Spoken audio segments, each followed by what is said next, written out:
और बेटा क्या हाल चाल है? सब बढ़िया। मैं भी उम्मीद करता हूँ आपके घर में आप सब सही रहोगे और आपके माँ बाप भी, उनका स्वास्थ्य भी सही होगा। जो मैंने कल कहा था वो ध्यान रखना, आरोग्य सेतु ऐप वो ज़रूर डाउनलोड करना है। ये मुहिम नहीं है, ये केवल भारत सरकार द्वारा एक जो हमें दिख रहा है कोविड-19 का एक समझो मेडिसिन है पहली चीज़। और पूरे परिवार में जिसको भी जानते हो, आसपास जिसके भी मोबाइल हो एंड्रॉयड, उसमें तुम्हें आरोग्य सेतु ऐप डाउनलोड करवाना ही करवाना है। ठीक है। अब देखो हम क्या क्या पढ़ चुके हैं। 1.4 हमने कर ली, 1.3 हमने कर ली, 1.2 हमने कर ली और 1.1 के हमने 3 क्वेश्चन कर ली। अब हमें क्या सीखना है? HCF सीखना है। देखो अगर पेपर में आए कि आपको HCF और LCM प्राइम फैक्टराइजेशन मेथड से करना है तो 1.2 जो मैंने सिखा दी वो, लेकिन केवल एक्सरसाइज 1.1 में जो हमें करना है वो हमें HCF सीखना है केवल किससे? यूक्लिड डिवीजन लेमा से। अब लेकिन यहाँ पे मैं उसे लेमा नहीं बोलूँगा, मैं उसे क्या बोलूँगा? यूक्लिड्स डिवीजन एल्गोरिथम बोलूँगा। ठीक है, तो समझो देखो, यूक्लिड्स डिवीजन एल्गोरिथम।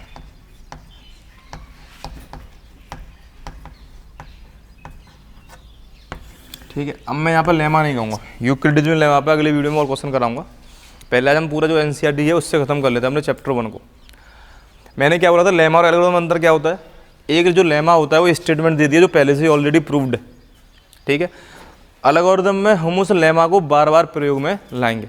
आपने देखा होगा कल मैंने जब लिखा था A = BQ + R, तो मैंने केवल ये चीज़ एक बार यूज की थी, लेकिन जब इसमें एल्गोरिथम में मैं लिखूंगा तो इस चीज़ का मैं बार बार यूज करूंगा। तो इसका मतलब क्या है कि मैंने लेमा मतलब जो स्टेटमेंट था उसको बार बार यूज किया, स्टेप बाय यूज किया, इसलिए मैं उसे क्या बोल दूंगा? एल्गोरिथम कह दूंगा। ये समझ में आता है। इसका जो मेन वो है हमें फाइंड करना है HCF। किसके लिए यूज होता है ये? HCF फाइंड करने के लिए, टू फाइंड HCF। देखो ये बड़ी बात नहीं है, ये तुमने क्लास 8 7 में सीखा है कि जो हम बोलते हैं ना डिवीजन मेथड होता है टू फाइंड HCF की। 2 नंबरों का अगर HCF निकालना है तो हम डिवीजन मेथड से निकालते हैं। वहीं पे हम उसे क्या निकालेंगे? यूक्लिड डिवीजन एल्गोरिथम का उसका नाम दे देंगे। कैसे? मान लो मुझे, या भी तो मैं समझा रहा हूँ, 18 और 12 का HCF निकालना है। HCF की फॉर्मूला सबको पता होगी, हाईएस्ट कॉमन फैक्टर। अच्छा, कहीं कहीं HCF को देखना GCD भी कहते थे, तो इससे घबराना मत। GCD क्या होता है? ग्रेटेस्ट कॉमन डिवीजर, वही मतलब है इसका, है ना। HCF is highest common factor और GCD is greatest common divisor. ठीक है। अब जरा देखो, अगर मुझे 18 और 12 का क्या निकालना है? HCF निकालना है। हमने किस में पढ़ लिया? फैक्टराइजेशन थोड़ा पढ़ ली, मतलब प्राइम फैक्टराइजेशन में। तो मैं 12 को क्या लिख लूँगा? 2 की पावर 2 × 3। 18 को मैं क्या लिख लूँगा? 2 × 3 की पावर 2। और जब भी मुझे HCF निकालना होता था तो मैं क्या करता था? जो भी प्राइम नंबर है वो कॉमन ले लिया और उसकी जो लीस्ट पावर है वो लिख दी, तो इनका HCF कितना आ जाता? 6। ये कौन सा मेथड है? When we find HCF of 2 numbers by prime factorization method. लेकिन अब मुझे जो इसका प्राइम वो निकालना है HCF, वो भी निकालना है मुझे यूक्लिड डिवीजन एल्गोरिथम से। तो अब देखो कैसे निकालते हैं। अगर मुझे इसका HCF निकालना है तो देखो मैं क्या करूँगा, जो भी बड़ा नंबर है, कौन सा बड़ा नंबर है? 18 बड़ा नंबर है। इस बड़े वाले नंबर को मैं छोटे नंबर वाले रूप में एक्सप्रेस करूँगा, जो हम कल सीख रहे थे। तो 18 को मैं कैसे लिख सकता हूँ अगर देखा जाए तो 12 × 1 + 6। ठीक है। अब मैं क्या करूँगा, 12 और 6 इन 2 नंबर में 12 और 6 मतलब क्या करते हैं, इसका मेथड यहीं से समझो। अगला स्टेप क्या होता है? जो इसका इस पहले पार्ट का जो रिमाइंडर हुआ और जो पहले पार्ट का डिवीजर था, अब वो इसकी तरह नंबर बन जाते हैं 12 और 6। तो अब मुझे 12 और 6 को एक्सप्रेस करना है, मतलब 12 को 6 में तो एक्सप्रेस करना है, तो मैं कैसे लिखूँगा? 12 = 6 × 2 + 0।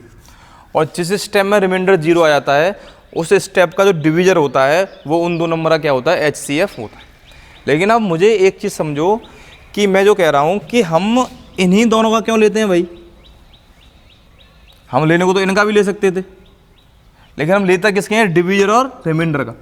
तो तुम यहीं से ऑब्जर्व करना और यहीं से देखोगे, ये बहुत इंपॉर्टेंट चीज़ है, कोई नहीं बताता समझना, कि जो 18 और 12 का HCF है भाई क्या लिखा होता है?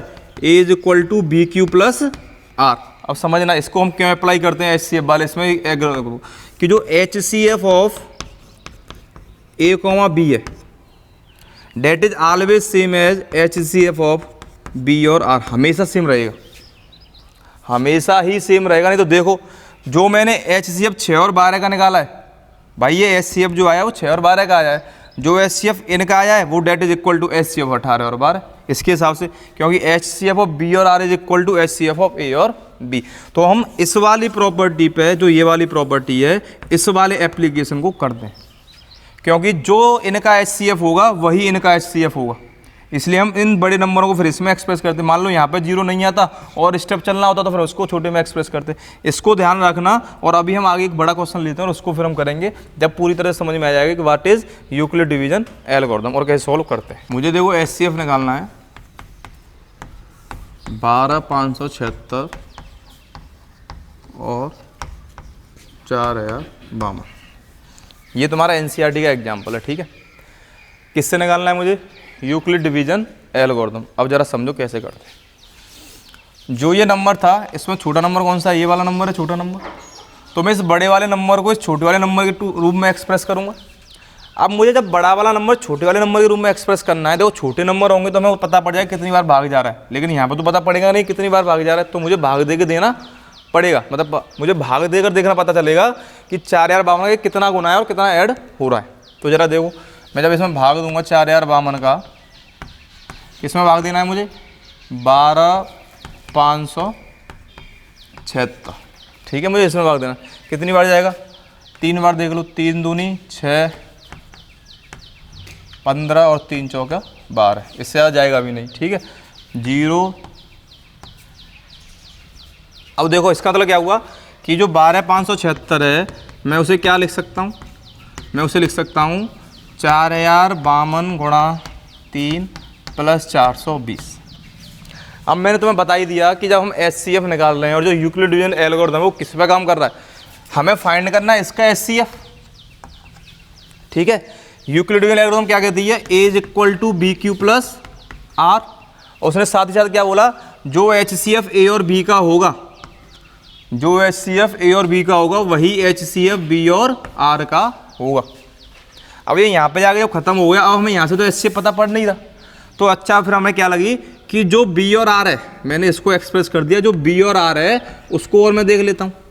इसमें B और R क्या है? 4052 और 420, इसका मतलब मुझे जो नया नंबर मिले वो क्या मिले मुझे?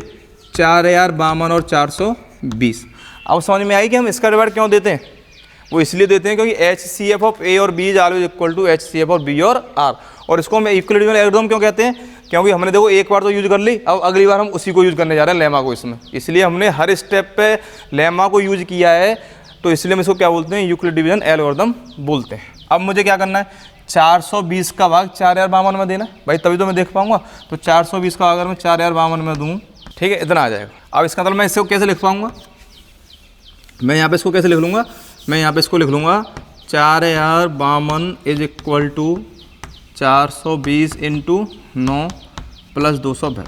अब देखो तुम्हें कन्फ्यूज होने की ज़रूरत नहीं है, यहाँ पे बना देते हैं, टीचर ऐसे करते हैं, मैथ को समझोगे आराम से चीज़ें समझ में आती हैं, हम क्यों कर रहे हैं प्रोसेस। अब देखो वही चीज़, अगर मैं इसको देखूँ, जो इनका होना था, जो HCF इनका होना था, वो HCF किनका होगा? इन दो नंबर का होगा भाई, इसी पे काम चल रहा है ये। तो मैं इसमें क्या करूँगा? 272 का डिवाइड 420 में दूंगा। अब यहाँ से मैं देख सकता हूँ, क्योंकि 272 का डबल तो होना नहीं है भाई, 272 डबल कितना हुआ? 500 होगा, तो एक ही बार भाग जाएगा। तो मैं 420 को क्या लिख सकता हूँ? 272 इंटू 1 प्लस कितना आ जाएगा? 148, ठीक है। अब वही वाली बात, जो HCF इन दो नंबर का होना था वह HCF इन दो नंबर का होगा, सही बात है। तो मुझे 272 को किसके रूप में करना है? 148 में करना है, तो 272 को इसमें कर लेता हूँ, 148 इंटू 1 प्लस 124, ठीक है। अब मुझे किसका डिवाइड करना है? 272 और 124, क्यों? 272 148, क्योंकि जो HCF इन दोनों का होना है वही HCF किन का होगा? इन दोनों का होगा, ठीक है। तो मैं 148 को कैसे लिख लूँगा? 124 इंटू 1 प्लस 24, ठीक है। जो HCF इन दोनों का होना है वही HCF इन दोनों का होगा, तो मैं 124 को कैसे लिख लूँगा? 24 इंटू 5 प्लस 4, सही बात है। जो HCF इन दोनों का होना है वही HCF इन दोनों का होना है, तो मैं 24 को कैसे लिख लूँगा? 4 इंटू 6 प्लस 0। क्या मैं आगे डिवाइड कर पाऊंगा? नहीं कर सकता, क्योंकि यहाँ पर क्या आ गया, 0 आ गया, और 0 का भाग हम किसी में देते नहीं है। तो जिस स्टेप में 0 आ जाए उस स्टेप का डिवीजर उन नंबर का क्या होता है, HCF होता है। तो इसमें कौन सा डिवीजर था? 4 था, 6 नहीं है। कौन सा डिवीजर है? 4 है। तो 4 इज द HCF ऑफ इसका HCF। अब देखो समझो, उल्टा चलते हैं। जो इन दो नंबर का HCF था, समझना, जो इन दो नंबर का HCF है वो इन दो नंबर के बराबर है। भाई यही तो लिख रहा है, 124 और 24 का HCF किसके बराबर हो गया? इसके बराबर हो गए। जो इन दो नंबर का HCF है वो इन दो नंबर के बराबर है। जो इन दो नंबर का HCF है वो इन दो नंबर के बराबर है। जो इन दो नंबर का HCF है वो इन दो नंबर के बराबर है। और जो इन दो नंबर का HCF है वो किसके बराबर है? इसके बराबर। तो यहाँ से हमें देखने में समझ में आ गया कि हमने कैसे किया। तो अगर मैं इसको एक चीज़ लिखना चाहूँ तो देखो क्या लिख सकता हूँ मैं, कि जो HCF था, HCF किसके बराबर था? जो HCF था 12,576 और 4,052 का, ठीक है, वो किसके बराबर था? HCF ऑफ 4,052 और 420। और जो ये HCF है वो किसके बराबर है? 420 और 272। और जो ये HCF है वो किसके बराबर है? 272 और 148। और जो इनका HCF है वो किसके बराबर है? 148 और 124। जो इनका HCF है वो किसके बराबर है?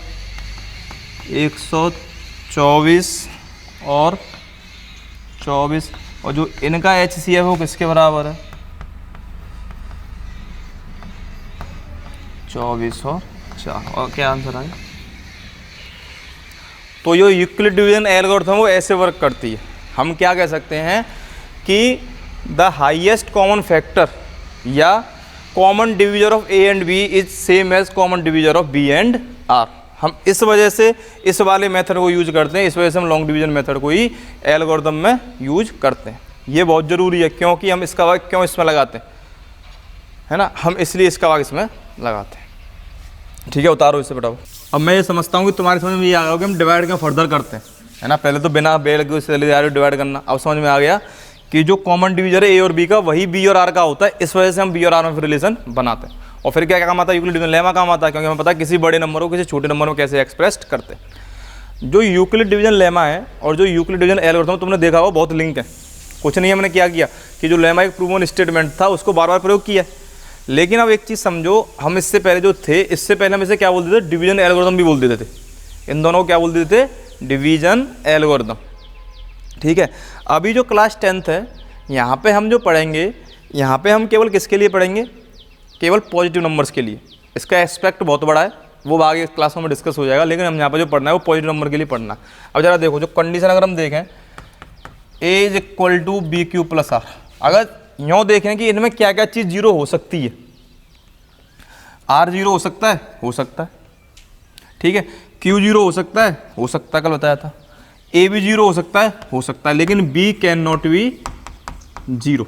ये हमेशा ध्यान रखना, ये तीनों जीरो हो सकती हैं, लेकिन B जीरो कभी भी नहीं होगा, क्योंकि हम जीरो से कभी भाग नहीं देते।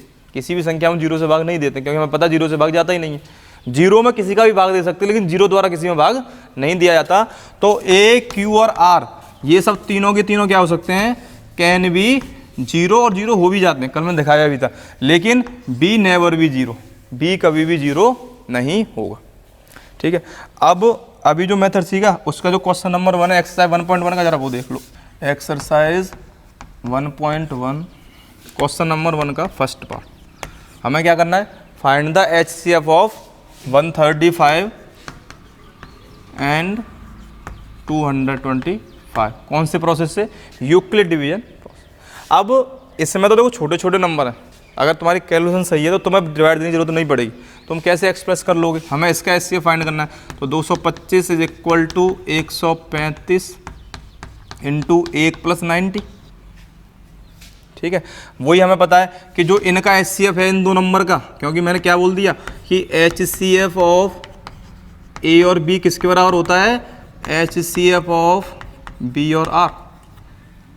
अगर हमने यूक्लिड डिवीजन लेमा से इसमें एक्सप्रेस किया है तो ये ए है, ये बी है, ये क्यू है और ये आर है।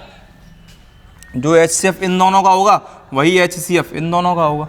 तो अब मुझे क्या करना है, 135 और 90 को एक्सप्रेस करना है। तो मैं 135 को कैसे लिख लूँगा, 90 × 1 + 45। अब मैं यूक्लिड डिवीजन लेमा को बार बार यूज कर रहा हूँ, इसलिए मैं इसे क्या बोलूँगा, यूक्लिड डिवीजन एल्गोरिथम। जो HCF इन दोनों का होना था वो HCF किसका होगा, इन दोनों का होगा। इसका मतलब मुझे 90 और 45 को एक्सप्रेस करना है। तो 90 बराबर क्या हो जाएगा, 45 × 2 + 0। और जिस स्टेप में 0 आ जाए रिमाइंडर, जिस स्टेप में 0 रिमाइंडर आ जाए, उस स्टेप का जो डिवीजर होता है वो उन दो नंबर का क्या होता है, HCF होता है। हम ये बोल सकते हैं ना, HCF अगर हम समझना चाहें, यहाँ से क्या समझेंगे, HCF ऑफ 90 और 45, सही बात है ना। HCF ऑफ 90 और 45 is equal to HCF of 135 और 90। That is equal to HCF of, जो 135 और 90 का HCF था वो किसके बराबर है, HCF ऑफ 225 एंड 135। और मुझे इसका ही HCF निकालना था। तो जो इसका HCF आया था वो कितना आया था, 45 आया था। अब देख लो, 45 इज द HCF ऑफ 90 45। जो इसका HCF वो किसका HCF है, 135 और 90 का। जो इसका HCF वो किसका HCF है, 225 और 150। मुझे इसका पूछा है, ठीक है। और हम निकालते यही प्रोसेस होता है। ये हमेशा ध्यान रखना कि the greatest common divisor of A and B is same as the greatest common divisor of B and A। ये बहुत ज़रूरी है, बहुत ज़रूरी है। इसी प्रोसेस पे हम इस पूरे मेथड को अप्लाई करते हैं। नेक्स्ट क्वेश्चन देखो, इसी का सेकंड पार्ट देखो। क्या करेंगे, वही 38220 को इसके फॉर्म में एक्सप्रेस कर देंगे। अब तो ये नंबर बड़ा हो गया तो हमें पता तो पड़ेगा नहीं, तो हमें डिवाइड देके देखना पड़ेगा। तो यहाँ डिवाइड देके देख लेते हैं कितनी बार गया, पहले 101 बार गया, ठीक है। तो मैं इसे कैसे लिख सकता हूँ, 196 × 195 प्लस, ये तो लिखा जाएगा। तो ये तो पहले स्टेप में रिमाइंडर 0 आ गया, तो उस स्टेप का जो B होता है वो क्या होता है, इसका HCF होता है। तो इसका HCF क्या हो जाएगा, 196 इज द HCF। ये लिख देना। ये हमें कैसे लिखते हैं, क्यों लिखते हैं, बाई यूक्लिड्स डिवीजन लेमा, ठीक है। और ये सब बार बार प्रयोग कर रहे हैं, देख ले कई बार, तो इसलिए हम क्या बोल देंगे इसे, यूक्लिड डिवीजन एल्गोरिथम। मतलब लेमा को बार बार स्टेप की तरह प्रयोग करने की वजह से हम क्या बोलते हैं, उसे एल्गोरिथम बोल देते हैं। तीसरा क्वेश्चन देखो, इसका थर्ड पार्ट, मतलब थर्ड पार्ट क्या है इसका, 867 और हमें 255 में निकालना। अगर तुम्हारी कैलकुलेशन अच्छी है तो तुम यहीं से कर सकते हो, नहीं तो वही सेम चीज़ क्या करोगे, 255 का किस में लगाओगे, 867 में। कितनी बार जाएगा, 3 देख लो कितना आ गया यहाँ पे, ठीक है। तो मतलब मैं 867 कैसे लिख लूँगा। अब क्या करेंगे, अगला स्टेप, भाई जो इन दो नंबर का HCF है वो इन दो नंबर का HCF होगा। मतलब मुझे 255 को 102 के भी में लिखना है, तो कैसे लिखोगे। अब तो अगर आती है तो 102 × 2 255 को प्लस 51, ठीक है। अब 255 को 51 को लिखना है, नहीं, जो HCF इन दोनों का है वही HCF इन दोनों का होगा। तो मतलब 102 को लिखना है मुझे, 51 × 2 + 0। जिस स्टेप में रिमाइंडर 0 आता है, मैं इसलिए बार बार कह रहा हूँ कि इस पर क्वेश्चन पे कहीं के जोड़ मत दे देना। जिस स्टेप में डिवीजर 0 आता है, उस स्टेप का डिवीजर उन नंबरों का क्या होता है, HCF होता है। और कैसे बोलोगे, HCF ऑफ, भाई जो 102 और 51 का HCF है वही HCF किसका है बेटा, 255 और 102 का। और वही HCF किसका है, 867 और 200, वही HCF किसका है, 867 और 255 का है। तो हमें ये समझ में आ गया। अब कितना HCF आया बेटा इनका सबका, 51। उतार देना इसे। अच्छा तुम इससे क्वेश्चन को देख लेना, मैं लिख नहीं रहा, NCERT क्वेश्चन नंबर 3 है ना, सॉल्यूशन देख लेना इसे, ज़्यादा बड़ा क्या फ़ायदा, टाइम देगा। देखो उसने जो बोला मैं वो समझा देता हूँ कि एक जैसे आर्मी में ट्रुप्स होते हैं ना, एक तो उसमें 32 मेंबर का बैंड है, 32 मेंबर का क्या है, बैंड है। और उस 32 मेंबर बैंड के पीछे हमको कितने आदमियों को चलना है? 616 है ना, 616 सोल्जर्स को चलना है। उस 32 मेंबर बैंड के पीछे कितने लोगों को चलना है? 616 सोल्जर्स को चलना है। उसने क्या कह दिया, क्वेश्चन समझो कि हमें पहले तो क्या किया उसने कि ये they divided into 2 groups. If they divided into 2 groups, अगर हम इनको 2 ग्रुप्स में डिवाइड कर देते हैं तो हमें कितने कॉलम की ज़रूरत होगी? Maximum column. ठीक है, हाउ मैनी मैक्सिमम कॉलम, ध्यान रखना कि जिसमें ये बराबर से खड़े कर सकें। क्वेश्चन ये, जैसे मान लो मेरे मान लो 4 तो होते बैंड के मेंबर, ये तो बाद में समझेंगे। 4 किसके होते? बैंड के मेंबर होते, और 12 सोल्जर होते जो इसके पीछे चलने हुए। तो एक वे तो ये होता कि भाई चारों बैंड वाले चल रहे हैं आगे और उसके पीछे 12 लोग चल रहे हो, तो एक कॉलम हो गया भाई, सीधा कॉलम बन गया। 4 बैंड वाले हो गए, उसके जस्ट पीछे 12 लोग चल रहे हैं। तो इसका मतलब क्या हुआ? लेकिन ये तो एक कॉलम हुआ। उसने क्या पूछा? मैक्सिमम कितने कॉलम हो सकते हैं। तो हम और सोचते हैं, ऐसा भी हो सकता था कि हम इसको 2 भागों में बांट लेते भाई। 4 को 2 भाग में लेते, 2 बैंड 2 लोग हो गए, इसको 2 भाग में बांट 6 हो गए। तो क्या होता कि यहाँ पे बैंड वाले 2 लोग चल रहे होते, सही बात है, और उसके पीछे कितने लोग चल रहे थे? 6 लोग चल रहे थे। और ऐसे ही 2 बैंड वाले यहाँ चल रहे होते और उसके पीछे कितने लोग चल रहे होते? 2 4 6 लोग चल रहे होते। तो ऐसा अरेंजमेंट बन सकता था। ये था कि यहाँ पे 4 बैंड वाले हैं, यहाँ पे 4 बैंड वाले हैं और उसके पीछे कितने लोग चल रहे हैं? 12 लोग चल रहे हैं एक साथ। 2 3 4 5 6 7 8। ठीक है, एक अरेंजमेंट कैसे हो सकता था कि 2 बैंड वाले हैं, इधर साइड 2 बैंड वाले, तो उसके पीछे 6 लोग हो गए। 2 बैंड वाले इधर हो गए, तो उसके पीछे कितने लोग हो गए? 6 लोग हो गए। ये कितना कॉलम है? एक कॉलम है। ये कितने कॉलम बन गए? 3 कॉलम बन गए। लेकिन ये पॉसिबल तो नहीं है ना इसमें कि मैं ऐसा कर लूँ कि इसमें से 3 मतलब 3 कॉलम बना सकता हूँ, नहीं बना सकता, क्योंकि इक्वल नहीं बनेंगे। 3 कॉलम को हम 4 को 3 में भाग में बांट सकते? नहीं बांट सकते। 12 को तो बांट सकते, लेकिन 4 को हम 3 में भाग नहीं बांट सकते। तो क्या होगा कि ऐसा हो सकता है कि ऐसे बैंड वाले खड़े हो जाए, 4 बैंड वाले अलग अलग खड़े हो गए, और उनके पीछे जो 12 सोल्जर है वो कैसे बढ़ जाएंगे? 3 में।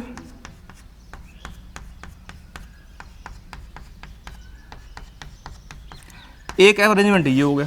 मतलब जो ट्रुप्स हैं वो इस तरीके से चल सकते हैं, चलना चाहेंगे तो। या तो हो सकता है कि 4 लोगों के जो बैंड वाले हैं उनके पीछे सीधे 12 लोग चल जाएं, तो ये हमें कैसा दिखेगा? एक कॉलम दिखेगा।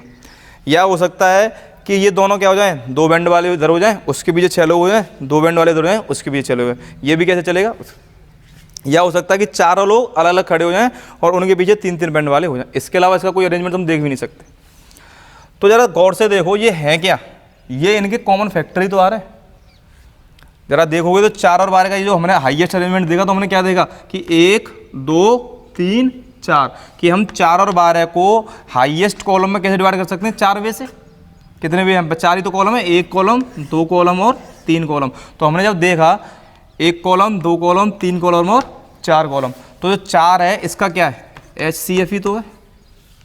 4 is the highest common factor of 4 and 12।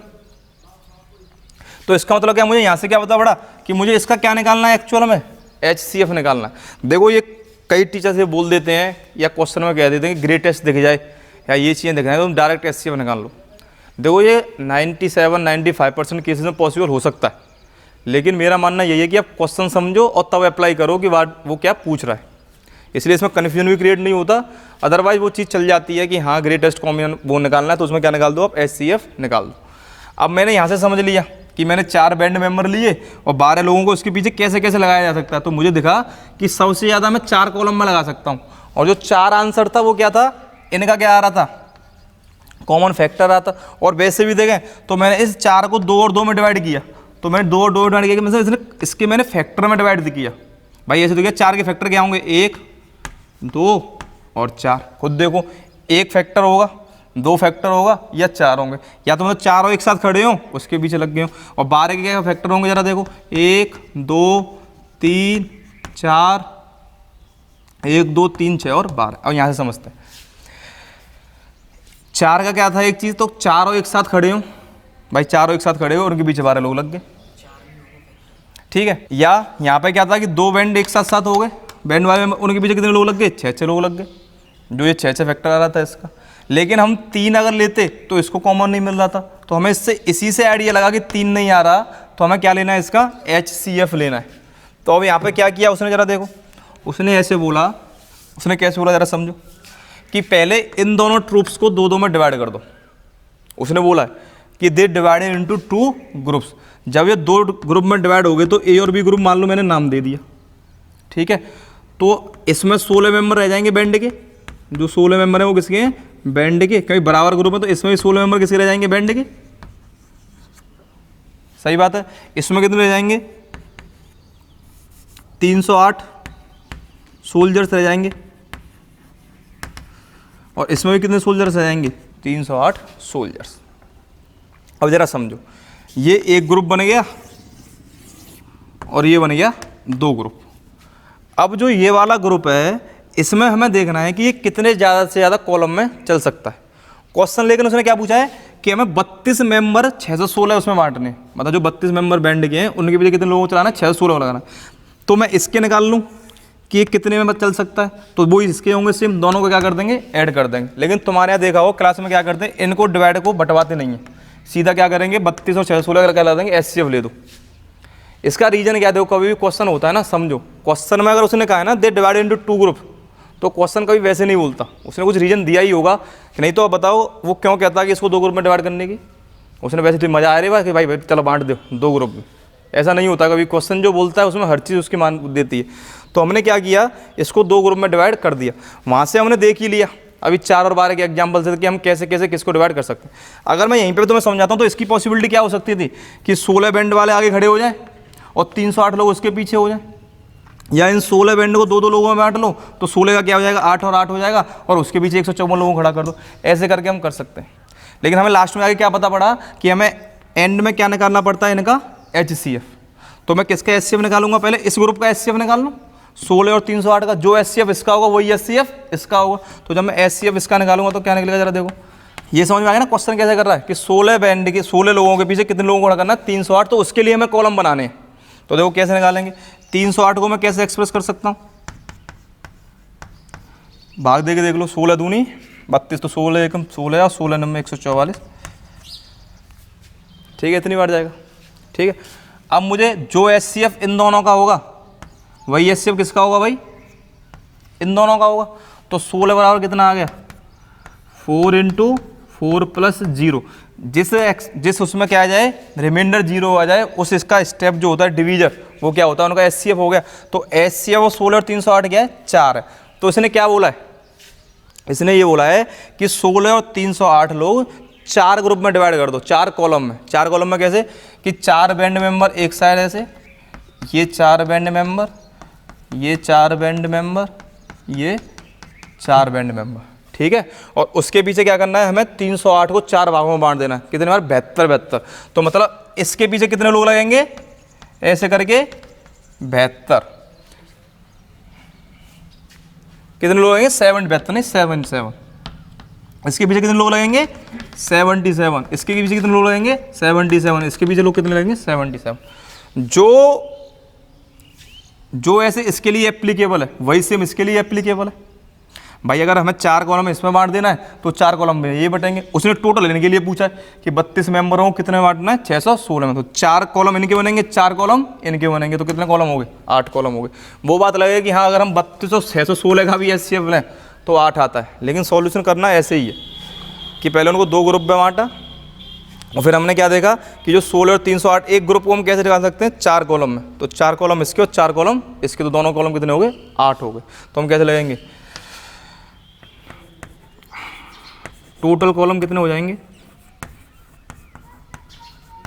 2 times of HCF of 16, ठीक है। टोटल कॉलम ये होंगे, ये किसके बराबर होगा अगर देखा जाए तो, HCF ऑफ 32 और 616, तो कितना आ गया, 8। तो तुम क्या कर सकते हो, अगर तुम स्कूल वाले मेथड से जाना चाहोगे तो 32 और 616 इसका HCF निकाल दो। लेकिन क्वेश्चन जो एक्चुअल में कह रहा है समझाने के लिए वो यही कह रहा है कि पहले आप इनको 2 ग्रुप में डिवाइड करो, फिर उसका तुम एक ग्रुप का HCF निकाल लो, जिससे तुम्हें ये पता पड़ जाएगा कि कितने बैंड मेंबर और कितने उनको कितने कॉलम में चलाना है। तो तो हमें पता पड़ गया 4 कॉलम में चलाना है। और यहाँ पर कितने कॉलम में चलाना है? 4 कॉलम में। तो दोनों कॉलम कितने हो गए? 8 हो गए। हाँ 32 और 616 का भी निकालोगे तब भी 8 आएगा। तो आप देख लेना किस मेथड से करना। लेकिन आप क्वेश्चन समझो, क्वेश्चन ये ऐसे बोलता है, ऐसे कोई क्वेश्चन समझाता नहीं है, वैसे ही बोल देते हैं कि आप इनका HCF निकाल लो बस करके। तो आप ऐसे करो, इससे आंसर आ जाएगा। ठीक है, तो कितने कॉलम चाहिए होंगे? 8 कॉलम्स।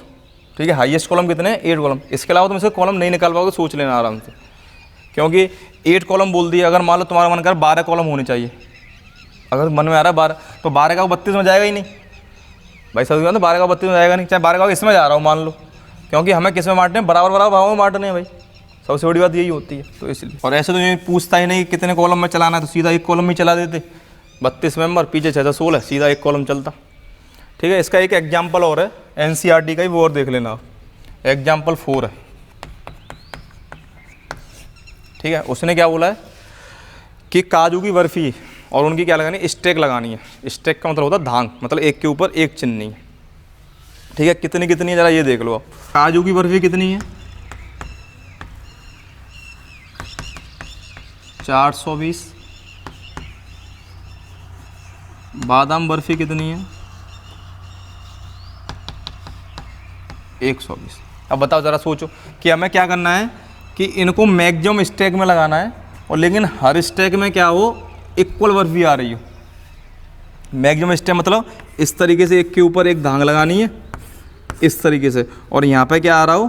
बर्फ़ी भी क्या आ रही हो? ज़्यादा से ज़्यादा आ रही है। तो देखो, इस क्वेश्चन को मैं समझाता हूँ, जो बोल रहा है उसे पढ़ो और सुनो, है ना, इससे तुम्हारी समझ में आ जाएगा। इसने क्या बोला है? अ स्वीट सेलर हैज़ 420 काजू बर्फीज एंड 130 बादाम बर्फी। 420 तो उसके पास काजू बर्फ़ी हैं और 130 क्या है? बादाम बर्फ़ी हैं। आगे देखो, she wants to stack them. अच्छा, लड़का है नहीं, लड़की है। ठीक है, she wants to stack them in such a way that each stack has the same number and they take up the least area of the tray. देखो, इसने क्या बोला है कि उस ट्रे का जो एरिया होना चाहिए वो कैसा होना चाहिए? लीस्ट गिरा होना चाहिए। तो लीस्ट कब हो सकता है? जब जो पहली धांग है उसमें ज़्यादा बर्फ़ियाँ हैं भाई। अगर हम कैसे मान के चलो, मुझे मान लो 15 को धांग में लगाना है, या तो हो सकता है एक के ऊपर एक, एक के ऊपर एक, एक के ऊपर एक कर दो, तो कितनी धांग बनेंगी? 15 बनेंगी। या क्या हो सकता है कि नीचे वाली धांग में 3 आ रही हो, तो कितनी बनेंगी? 5 बनेंगी। 1 2 3 4 5। या सबसे ज़्यादा क्या हो सकता है? नीचे वाले में कितनी आ जाए? 5 ही आ जाए। इससे क्या होगा? ट्रे का एरिया भी कम होगा और क्या होगी? धांग भी कम लगेगी। तो इसने ये बोला है कि अ स्वीट सेलर हैज़ 420 काजू बर्फीज एंड 130 बादाम barfis. She wants to stack them in such a way that each stack has the same number and they take up the least area of the tray. तो अगर हमें least area लगाना तो क्या मतलब समझ में आया कि हमें नीचे वालों में क्या लगाना पड़ेगा? ज़्यादा लगाना पड़ेगा। तो हमें ज़्यादा नंबर लेना है। अगर वही समझो ग्रेटेस्ट वाला नंबर आ गया, तो हमें क्या निकालना पड़ेगा? इसका HCF निकालना। इसने पूछा what is the number of that can be placed in each stack for this purpose. तो आप क्या करोगे भाई? यहीं से समझ में आ गया। अगर मुझे 15 को लगाना था तो मैंने इसका क्या ले लिया भाई। और हम पर कितनी बर्फ़ी हैं? 2 बर्फ़ी और है। मुझे बर्फ़ी कितनी टाइप की है? 2 टाइप की बर्फ़ी और है। तो मैं इन दोनों का क्या ले लूँगा? कॉमन फैक्टर ले लूँगा, HCF। कैसे निकालेंगे HCF इन दोनों का? HCF ऑफ क्या निकालेंगे हम? 420 और 120। ज़रा समझो, 420 को मैं कैसे लिख सकता हूँ? 120 इंटू 3 प्लस 60 कैसे लिख रहा हूँ? यूक्लिड डिवीजन लेमा से। जो इनका HCF है वही इनका HCF है। तो 120 को मैं कैसे लिख सकता हूँ? 60 इंटू 2 प्लस 0। तो इनका HCF क्या आ गया? 60। तो हमें कितनी धांग लगानी पड़ेंगी? 60। ठीक है, अब आगे हम कल की वीडियो में अच्छे अच्छे क्वेश्चन करेंगे। ये तुम्हारा आज यहाँ से चैप्टर 1 NCERT से ख़त्म होता है। अगर तुम्हें कोई भी प्रॉब्लम है तो वो तुम कमेंट में डाल दिया करो। और जो मैंने कल क्वेश्चन पूछा था, अगर तुम्हें ध्यान हो, मैं उसका आंसर बता देता हूँ कि उसका आंसर क्या था। पहले ये उतार लो, थोड़ा समझ में आ गया हो ना कि भाई 15 बर्फ़ी हमें लगानी, तो हमने क्या किया? स्टेक में बर्फ़ी बढ़ा दी लास्ट वाली धांग में, तभी तो स्टेक कम हुई। तो मैंने इसका क्या निकाल लिया? सबसे ज़्यादा कॉमन फैक्टर निकाल लिया। तो इसका मतलब क्या है कि जो धांग लगनी है वो कितने की लगनी है? एक धांग में कितने आने? 60। तो 60 काजू की बर्फ़ी नीचे, 60 काजू की बर्फ़ी ऊपर, उसके ऊपर 60, उसके ऊपर 60। तो कितनी ऐसे लग जाएंगी? 7 धांग लग जाएंगी। और इसकी कितनी लगेंगी? 2 लगेंगी। तो हमारा क्या होगा? एरिया भी ट्रे का कम हो जाएगा। उससे हमें पता पड़ गया कि हमने क्या कर दिया? इसको चौड़ा दिया। ठीक है, तो ये जो HCF निकल गया है वो आया है कि एक धांग में हाईएस्ट बर्फ़ी कितनी होनी चाहिए? 60 होनी चाहिए। और यहीं से पूछ रहा था कि हाउ मैनी स्टेक, यहीं से क्या पूछ रहा था? कितनी धांग लगेंगी या कितनी स्टेक पॉसिबल होंगे? तो कितनी होंगी? 7 इसकी स्टेक और 2 इसकी स्टेक, तो कितनी होंगी? 9 स्टेक होंगी। ऐसे क्वेश्चन तुम्हें आड़ी समय पूछेंगे। अब जो कल का क्वेश्चन था वो जरा देख लो। एक कल का क्वेश्चन था और एक उससे पहले दिया था, √5 + √6 को कैसे प्रूव कर। देखो जो कल का क्वेश्चन था वो जो सेम क्वेश्चन है वो एक्सरसाइज 1.1 के क्वेश्चन नंबर 5 की तरह ही है, पर उसकी लैंग्वेज चेंज कर दी है उसने। 1.5 में हम क्या दिखाते हैं? 1.1 क्वेश्चन नंबर 5 में कि Q of any positive integer is in the form of 9m, 9m + 1 और 9m + 8। तो देखो इसका मतलब क्या होता है, अगर हम जब पढ़ रहे हैं तो इसका कॉन्सेप्ट समझो कि जब मैं किसी के क्यूब में 9 से डिवाइड करूँगा तो कोई रिमाइंडर नहीं बचेगा, किसी के क्यूब में 9 से डिवाइड करूँगा तो कोई रिमाइंडर नहीं बचेगा। कितना बचेगा? 1 बचेगा। और किसी के क्यूब में डिवाइड करूँगा 9 से तो कितना बचेगा? 8 बचेगा। वही क्वेश्चन था कि जब मैं किसी भी नंबर के क्यूब में 9 से डिवाइड करता हूँ तो मुझे सम बताना था पॉसिबल रिमाइंडर्स का। तो एक तो हो सकता है कि रिमाइंडर बचे ही ना, एक केस में क्या होगा? रिमाइंडर 1 बच रहा होगा, और एक केस में क्या हो रहा होगा? रिमाइंडर 8 बच रहा होगा। तो इसका मतलब सम ऑफ रिमाइंडर कितना आएगा? 9। तो इसी वजह से NTSE भी कहती है कि NCERT ढंग से समझो, केवल कॉन्सेप्ट चेंज कर दिए जाते हैं। देखो इसमें कुछ था नहीं, तो मैंने क्वेश्चन हम खुद किया हुआ है और तुम्हें खुद सोचना था हम कैसे कर सकते थे इस क्वेश्चन को, तो इसलिए इतना बड़ा क्वेश्चन नहीं था। इस फॉर्म में लिख सकते हैं। इसका मतलब है कि 9 से भाग देने पे एक बार 0 हो सकता है भाई। 729 में 9 का भाग चला जाएगा, पूरा चला गया।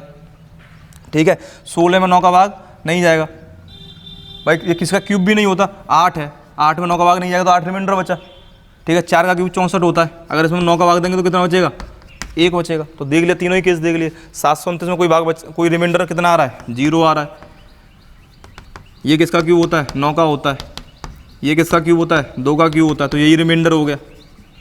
ये किसका क्यूब होता है? 4 का क्यूब होता है, तो रिमाइंडर कितना हो गया? 1 हो गया। तो वही पूछ रहा था कि कितना पॉसिबल रिमाइंडर उसका ऐड कर दें, तो कितना आंसर आएगा? 9। और ये तुम्हारे NTSE में क्वेश्चन आया हुआ। ठीक है, एक और क्वेश्चन दिया था वो और देख लो।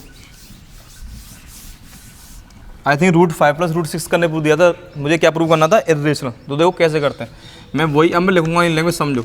रूट + √5 को मैंने क्या मान लिया? रेशनल नंबर मान लिया, A और B। Squaring on both side, क्योंकि मैंने इसका रीजन ही बताया था, क्योंकि इधर साइड कोई इंटीजर नहीं है तो मुझे पहले इंटीजर बनाना पड़ेगा। जब मैं स्क्वेयरिंग ऑन बोथ साइड करूँगा तो क्या होगा? स्क्वेयरिंग ऑन बोथ साइड क्या होगा? √5 + √6 का whole square is equal to A² / B²। तो ये क्या लग गया? A + B का होल स्क्वायर लग गया। या अगर तुमने क्लास 9th में ध्यान हो तो √A + √B का जो होल स्क्वायर होता है that is equal to A + B + 2√AB होता है। अब मुझे पता नहीं तुमने क्लास 9th में कैसे पढ़ा है, तो कितना हो जाएगा? 5 + 6 + 2√30 बराबर A² / B²। 5 और 6 11, तो 230 बराबर A²। ये डायरेक्ट मैंने कर दिया, समझ लेना। ठीक है, यहाँ से कितना आ गया? √30 बराबर √30 कैसा नंबर है? ये देखो A² इंटीजर, ये भी integer, difference of integer integer divide by integer is rational number. तो ये रेशनल नंबर, इसके हिसाब से क्या होना चाहिए था? √30 भी रेशनल नंबर होना चाहिए था। It contradict the fact that √6 and √5 are irrational. तो हम √30 को ऐसे लिख सकते हैं, ज़्यादा वो लिखना है तो √6 और √5। तो यहाँ से आप क्या लिखोगे? यहाँ से क्या हो गया? ये रेशनल नंबर हो गया। अगर ये रेशनल नंबर तो इसके हिसाब से ये भी रेशनल नंबर होना चाहिए था। अगर ये रेशनल नंबर तो ये किस फैक्टर को कॉन्ट्राडिक्ट करेगा? कि ये इर्रेशनल है। It means √5 + √6 is. ठीक है, अब नेक्स्ट वीडियो में कुछ क्वेश्चन करेंगे जो तुम्हारे बहुत चर्चित क्वेश्चन है।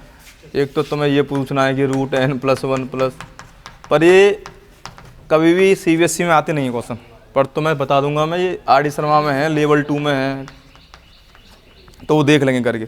कुछ क्वेश्चन एक्सरसाइज 1.1 के करने, अभी 2 वीडियो लगेंगी, तब जाके तुम्हारा चैप्टर 1 खत्म